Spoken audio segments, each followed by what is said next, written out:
Ang haba nito, guys. Tingnan nyo. Perfect pang travel. Pagkuha ng magandang views. Ako ay magpapag-giveaway sa aking channel.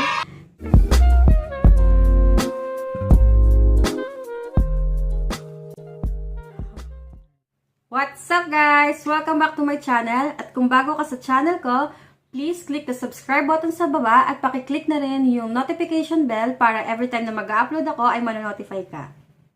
Okay, proceed tayo sa review. At sa video na to, i-review ko yung 1CT1688 Tripod Monopod ng Yunteng. Ito yung box niya. Buksan na natin. Medyo luray-luray na yung bag, kasi nagamit na namin to nung kami ay nagbatangas. Ang kasama niya ay Bluetooth shutter, phone mount, at yung tripod. Meron din siyang kasamang USB cable para pag i-charge tong Bluetooth shutter. Ang maganda dito, yung shutter niya, rechargeable na at hindi nyo na kailangan bumili ng battery. May on and off siya sa gilid. Yan.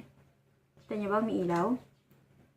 Meron siyang tatlong pindutan. Yung sa gitna, yung sa pag-click ng camera. Pero yung may nakalagay siya na zoom in tsaka zoom out dito sa taas. Pero hindi yan gumagana. Ito naman yung phone mount niya. Na-a-adjust to sa taas. Hindi siya katulad ng mga typical na monopod. Yung hinahatak. Para sa akin, mas gusto ko yung ganito kasi mas secure yung cellphone dito. Hindi katulad dun sa hinahatak. Medyo may chance na pumitik yung cellphone mo. Kasi nangyari na sa akin yung ganun. Pumitik yung cellphone ko. Buti na lang di siya nabasag. Kaya mas maganda sa akin yung ganito. Yung na-a-adjust siya. Ito yung mismong tripod. Wait lang guys nasabi ko na ba yung price nito? Nabili ko to sa Lazada ng 369 pesos plus 50 pesos na shipping fee. Gawa siya sa bakal na hindi ganun kakapal pero maganda yung pagkakagawa niya. Matibay siya kasi ilang beses na namin tong nagamit. So guys, ito na yung tripod. Meron siyang lagayan dito sa baba ng Bluetooth shutter. Ito sa taas, yung lagayan ng phone mount. Meron siyang screw sa gilid para kung gusto mo siyang i-landscape. Tsaka i-portrait, pwede siya. Lagay ko na yung phone mount. Iikot mo lang siya dito sa screw.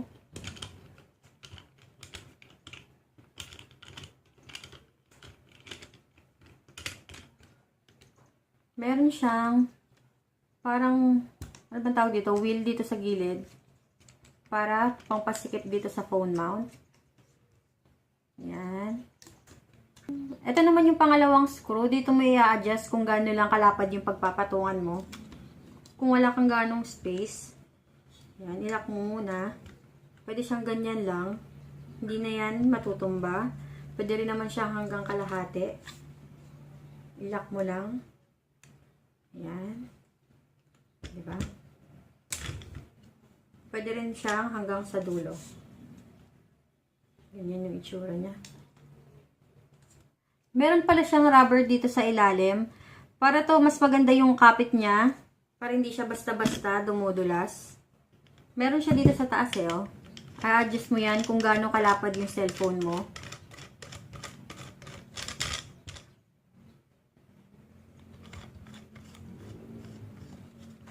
Ayan.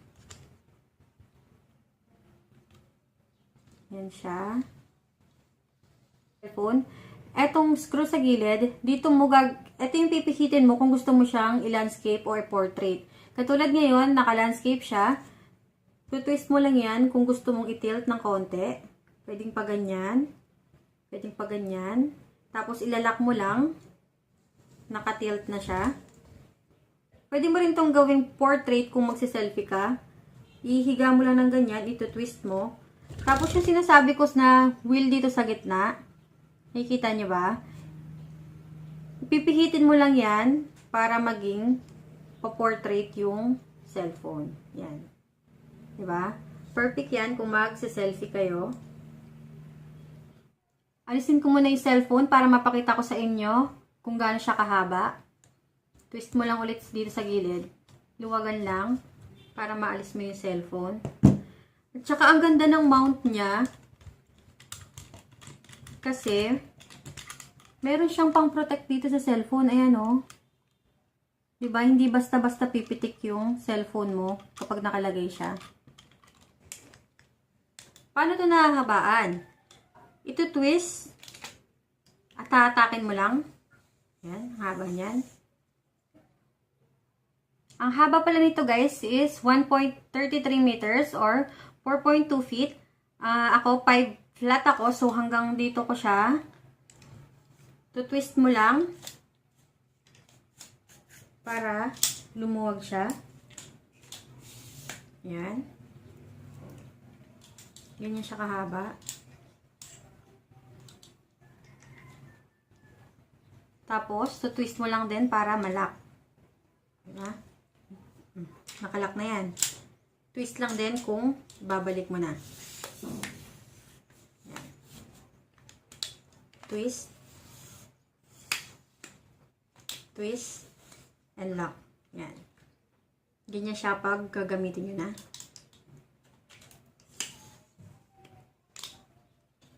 Gustong gusto ko talaga tong VCT 1688 ng Yunteng kasi nagamit na namin to nung kami ay nagbatangas.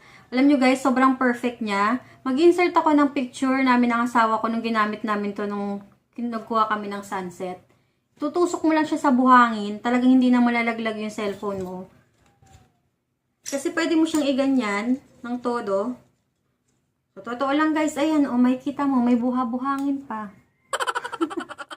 Kasi tinusok talaga namin to sa buhangin. Pero ang maganda dito guys, di rin siya nangangalawang. Yung tinusok din namin to nung nasa dagat kami, sa bandang mababaw. Para makakuha kami ng magagandang picture. Hindi siya natumba. At talagang, ang tawag doon, sturdy. Matib, ano? Ano bang Tagalog ng sturdy? Basta yun siya. Hindi siya basta-bastang tinatangin ng hangin. Alam nyo naman pag beach, diba? Ang lakas ng hangin. Ang perfect din ito guys, lalo na kung dalawa lang kayo ng jowa nyo na magta-travel. Hindi na kayo mahihirapan kumuha ng magandang selfie, hindi na kayo magsasabi na, uy, picturean mo naman kami, ang perfect nito. Ganito pala yung gagawin ko guys, dahil gustong gusto ko tong VCT 1688 ng Yunteng. Ako ay magpapag-giveaway sa aking channel. Kapag ang aking channel ay umabot ng 1,000 subscribers, mamimigay ako ng dalawang ganitong tripod sa aking lucky subscribers. Ang gagawin mo lang kung gusto mong sumali ay mag-subscribe sa channel ko. Comment mo lang yung pinakamasayang vacation na kasama mo ang loved ones mo at ilike mo rin ang video na to. Shout out kay Sir Bano na nag-comment sa aking last video na kung hindi nyo pa napapanood ay ilalagay ko ang link sa description box sa baba. So, ayan lang guys. Salamat sa panonood. Kung hindi ka pa nakasubscribe sa channel ko, please click na lang yung subscribe button dyan sa baba. Chicken feet out. Cheers! Bye guys!